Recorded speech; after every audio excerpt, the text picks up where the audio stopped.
नमस्कार मित्रांनो, आपण पाहत आहात साहित्य संवाद हे आपल्या आवडीचं युट्यूब चॅनल आणि मी आपला आवडता युट्यूब मित्र प्राध्यापक डॉक्टर गजानन लोहवे।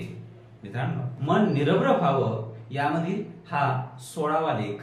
खरं म्हणजे आपण मन निरभ्र व्हावं या पुस्तकाच्या आपण शेवटाकडे वळतो आहे, पण विचाराचा कधी अंत नसतो। प्रत्येक पुष्पातून सुगंध दरवळावा त्याप्रमाणे प्रत्येक लेखातून एक नवा विचार घेऊन साळुंखे आपल्या समोर हजर होतात। मित्रांनो, या लेखाचं नाव आहे की जी कला सृष्टीला सुंदर बनविते, जी कला सृष्टीला सुंदर बनविते ती कुरूप मनातून कशी। निश्चितच अगदी तुम्हाला पटत असेल की जी गोष्ट आपल्यालाच एकट्यालाच नव्हे तर या संपूर्ण सृष्टीला सुंदर बनवणार आहे, सुजलाम सुफलाम बनवणार आहे, ती कुरूप मनातून कशी नाही। चांगल्या मनात चांगलेच विचार वास करतात आणि वाईट मनात वाईटच विचार वास करतात। आता ही जी कला आहे ही कला कोणाकडे असते मित्रांनो? जे प्रतिभावंत असतात, जे साहित्यिक असतात, त्यांच्याकडे ती कला असते आणि त्यांच्या साहित्याच्या माध्यमातून जगाला, समाजाला, माणसाला सर्वांग सुंदर करण्याचं त्यांचं स्वप्न असतं, ध्येय असतं। जर जगाला सुंदर करणारं त्यांच्याकडे स्वप्न असेल तर ते मन वाईट कसं असेल? नसावं, ते मन वाईट नसावं। मग साळुंखे सर हा लेख का लिहितात? मित्रांनो, जेव्हा समाजामध्ये आपण पाहतो तेव्हा समाजामध्ये साहित्यिकांचे मानापमान,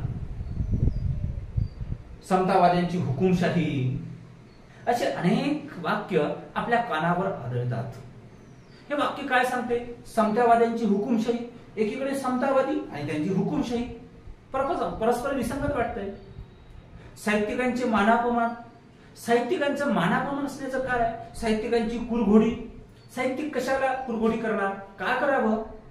पण नाही, वास्तव हे सुद्धा आपल्याला ऐकायला येतं, पाहायला मिळतं आणि म्हणून साळुंखे सारखा एक सृजनशील माणूस दुःखी होतो। का? तर मित्रांनो, काही ठिकाणी काही माणसं कसे वागतात हे फारसं आपण जबाबदारीने घेत नाही, पण ज्यांच्यावर चांगुलपणाची जबाबदारी आहे ती त्यांनी झटकली की समाज बिघडतो। निवळ ते बिघडत नाही तर त्यामुळे समाज बिघडतो, म्हणून त्यांच्याकडनं आपल्याला विशेष अपेक्षा असते।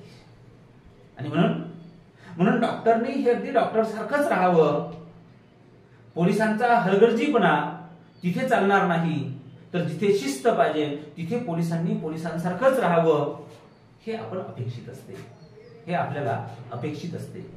मित्रांनो, हे जे शब्द आहे ना, या शब्दांमुळे म्हणजे साहित्यिकांचे मानापमान, साहित्यिकांनी आपली प्रतिभा व्यक्त करून समाजाला सर्वांग सुंदर बनवण्याची स्वतःच्या मान अपमानामध्ये बुजून जावं का? त्यांच्यामध्ये कुरघोडी करत राहावं का? नाही, हे चुकीचं आहे। खरं म्हणजे हे त्या प्रतिभावंताला कुरूपता प्रदान करणार आहे, शोभणारा नाही आहे। आणि त्यावेळी दुसरं काय म्हणतात की राजकारणामध्ये अशा पद्धतीची कुरघोडी एक वेळ आपण मान्य करू। मित्रांनो, आपल्याला प्रश्न पडते की साहित्यिकांमधली कुरघोडी ही मान्य करायची नाही, साहित्यिकांमधला मत्सर, द्वेष, टीका ही आपण मान्य करायची नाही, आणि राजकारणामधली मत्सर, द्वेष, टीका हे आपण मान्य करतो का?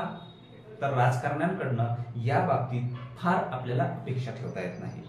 खरं म्हणजे हे याचं समर्थन आहे अशातला भाग नाही, हे चुकीचंच आहे, पण एक वेळ आपण समजून घेऊ की ते राजकारण आहे आणि राजकारण कधी सरळ रस्त्याने जात नाही। राजकारणाचा नेहमीच रस्ता हा वेडावाकडा असतो, कधी अंधारातून असतो तर प्रकाशातून, कधी प्रकाशात असतो तर प्रकाशातून कधी अंधारात असतो। आणि म्हणून तिथे कुरघोडी चालते, तिथे मत्सर चालतोय, तिथे हेवेदावे चालते, म्हणून आपण त्यांच्याकडनं फारशी अपेक्षा करत नाही, पण साहित्यिकांकडनं असं नाही। आणि म्हणून मग साहित्यिक हा शांत संयमी असला पाहिजे, त्याचे कर्तव्य आहे जगाला सुंदर बनवण्याचं। साहित्यिकांना मिळणारा मान अपमान, साहित्यिकांना मिळणारी प्रसिद्धी, पैसा हे काही त्याचं ध्येय नसतं मित्रांनो। हे जीवन जगत असताना त्याला त्या मिळणाऱ्या त्या गोष्टी आहेत। खरं म्हणजे याच्यासाठी साहित्यिकांनी लिहू नये, ते काही त्याचं ध्येय नाही।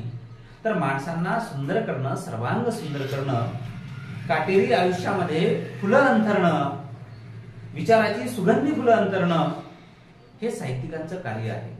आणि म्हणून साहित्यिकांनी तशा पद्धतीनेच जगावं, तशा पद्धतीनेच राहावं.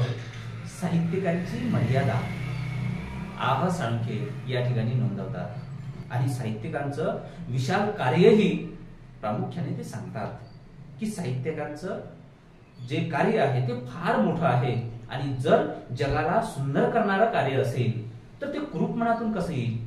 आणि म्हणून साहित्यिकांची मनं फार शुद्ध असतात, निर्मळ असतात, ती असावी अशी अपेक्षा आह साळुंखे सरांना आहे. कारण कुरूप मनातून जगाला सुंदर बनवणारा विचार कसा प्रसवेल. तर जगाला जर सुंदर बनवायचं असेल तर मन सुद्धा सुंदर पाहिजे. हे सुंदर मन साहित्यिकांकडे असतं असा विश्वास आह साळुंखे सरांना आहे. आणि म्हणूनच साहित्यिकांची ते राखण सुद्धा करतात की साहित्यिकांमध्ये अशा पद्धतीचे मान अपमान नसावे, मत्सर नसावा, द्वेष नसावा. तर तिथे लोकांवर उधळणारी रंगांची आणि फुलांची संगत असावी, निव्वळ उधळण असावी, ती शब्दांची उधळण असावी.